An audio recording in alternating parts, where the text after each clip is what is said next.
हो सके।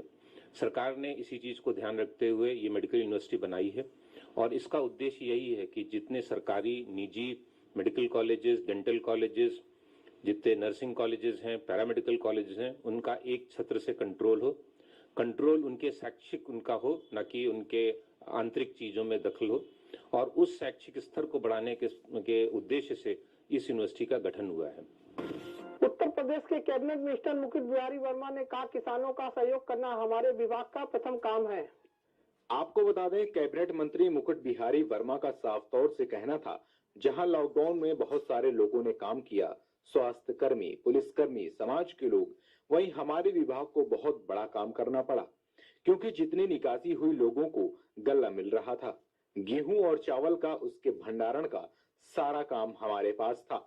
हमारे पास भंडारण होने के कारण हमारे कर्मचारी 10 घंटे काम करते थे और उससे भी अधिक काम उन्हें करना पड़ता था, क्योंकि जो सामान निकलता था, गेहूं, चावल, उससे 3 गुना 4 गुना अधिक अनाज निकाला गया। वही समय था किसानों की खेती का। खाद का बीज उन किसानों को दिया गया। हमने गेहूं प्राप्त किया। किसानों का गेहूं और चावल उत्पाद तैयार हुआ, क्योंकि किसान के साथ जुड़े हुए किसान संबंधित और किसान को हर सुविधा देने का काम भी हमने किया। क्या कुछ कहा, आप भी सुने। देखिए, आपने लॉकडाउन का जिक्र किया। लॉकडाउन में जहां बहुत सारे लोगों ने काम किया, स्वास्थ्य कर्मी, पुलिस, समाज के लोग, वही हमारे विभाग को बहुत बड़ा काम करना पड़ा, क्योंकि जितनी निकासी हुई, लोगों को जो गल्ला मिल रहा था गेहूं और चावल, वो उसका भंडारण का सारा हमारे ही पास था। और हमारे पास भंडारण होने के कारण सब हमारे जो कर्मचारी 10 घंटा काम करते थे, उसके स्थान पर उनको काम करना पड़ा, उससे भी अधिक काम करना पड़ा, क्योंकि जो सामान्य रूप से जितना निकलता था उससे 3 गुना 4 गुना अधिक अनाज निकाला गया।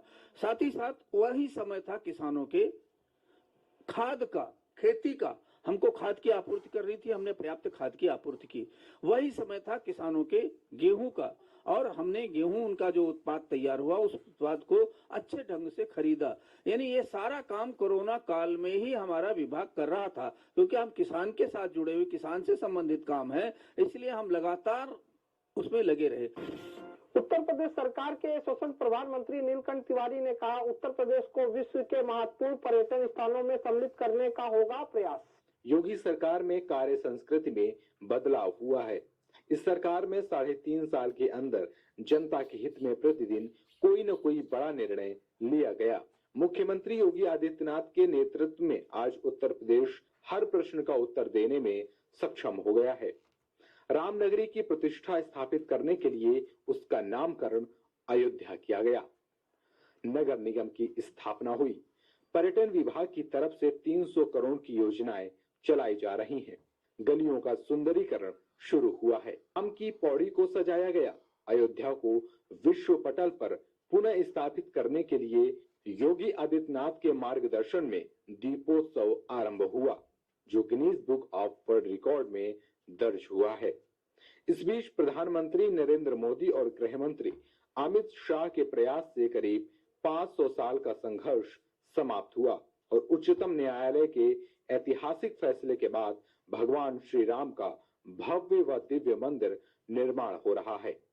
इसे लेकर के प्रत्येक जो पर्यटन के स्थल हैं, आध्यात्मिक और जो भी, सभी को लेकर के हम लोग आगे आ रहे हैं। गोरखपुर अपने आप में, वहाँ का जो रामगढ़ ताल है या गोरक्षपीठ अपने आप में विश्व के लिए एक बहुत श्रद्धा और प्राकृतिक सौंदर्य का केंद्र रामगढ़ ताल रहा है।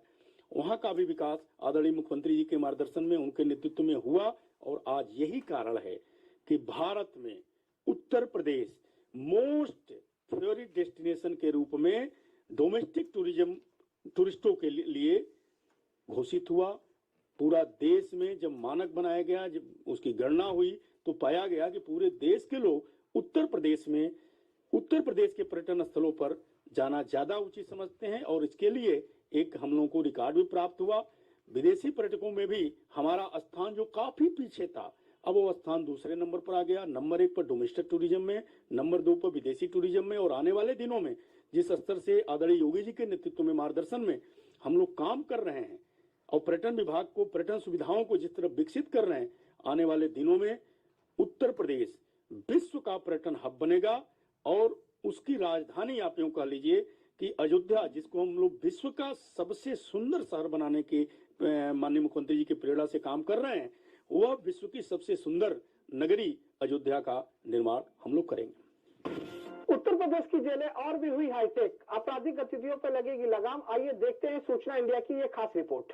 उत्तर प्रदेश की जेलों को हाईटेक टेक्निक के द्वारा अधिक सुरक्षित बनाए जाने का प्रयास किया जा रहा है। इस संबंध में सूचना इंडिया के संवाददाता कारागार निदेशक आनंद कुमार से खास बातचीत की।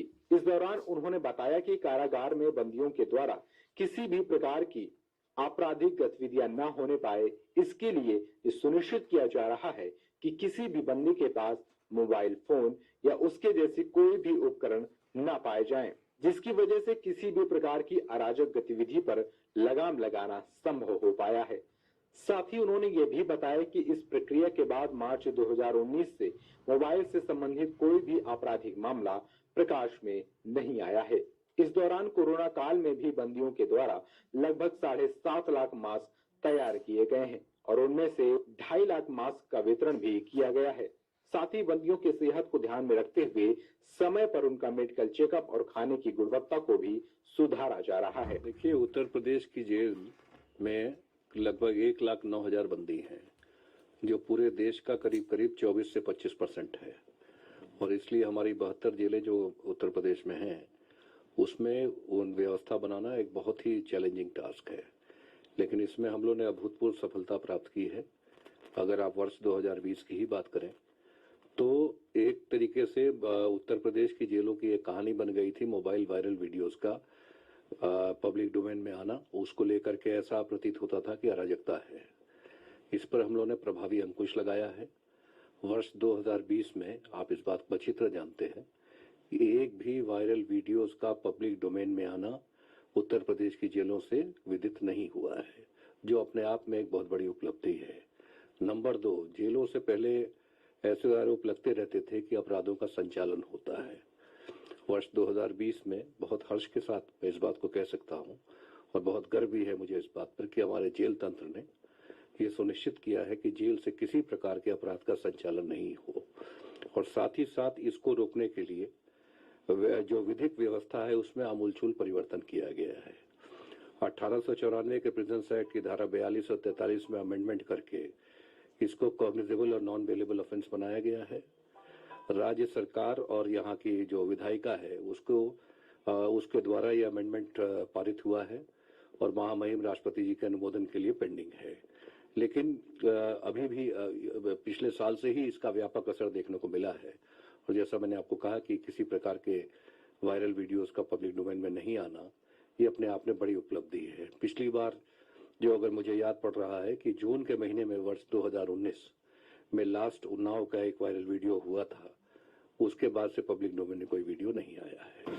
दोस्तों, कैसा लगा हमारा आज का कार्यक्रम? अगले हफ्ते इसी दिन इसी समय फिर होगी आपसे मुलाकात। नमस्कार।